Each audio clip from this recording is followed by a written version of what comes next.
क्षणाची एक सगळ्यात मोठी आणि महत्त्वाची बातमी राज्य सहकारी बँकेसाठी एक खुशखबर आहे। राज्य सहकारी बँकेच्या कर्मचाऱ्यांना आजीवन 10,000 रुपये पेन्शन मिळणार आहे। बँकेच्या 500हून जास्त कर्मचाऱ्यांना याचा मोठा लाभ होणार आहे। राज्य सहकारी बँकेचा नफा 609 वरून 615 कोटी रुपये झाला।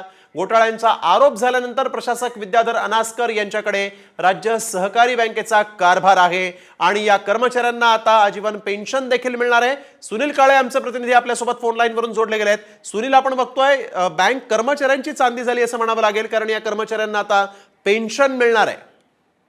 निश्चितच स्नेल, खरं तर ही बँक जी आहे ती ज्यावेळेस शिखर घोटाळा जो झाला होता, शिखर बँकेतला घोटाळा, त्यावरून चर्चेत आली होती। त्यानंतर प्रशासक मंडळ जे आहे त्यावरती नेमण्यात आलं होतं। विद्याधर अनास्कर हे प्रशासकामध्ये होते आणि आता आपण बघतो की दिवसेंदिवस बँकेची जो नफा आहे तो वाढताना दिसत आहे। गेल्या वर्षी 609 कोटी हा निव्वळ नफा बँकेला झाला होता, आता जवळपास 615 कोटी रुपये झाले आणि त्याच पार्श्वभूमीवरती कर्मचाऱ्यांना खुश करण्यासाठी कुठेतरी जवळपास 500 पेक्षा जास्त कर्मचारी असलेल्या या बँकेला आता 10,000 रुपये पर महिना पेन्शन जी आहे ती निवृत्त कर्मचाऱ्यांना दिली जाणार आहे। त्यामुळे निश्चितच जो नफा जो आहे तो त्या कर्मचाऱ्यांना वाटून द्यायचा प्रयत्न केला जातो। बिलकुल, धन्यवाद सुनील, आपण दिलेल्या सविस्तर माहितीसाठी।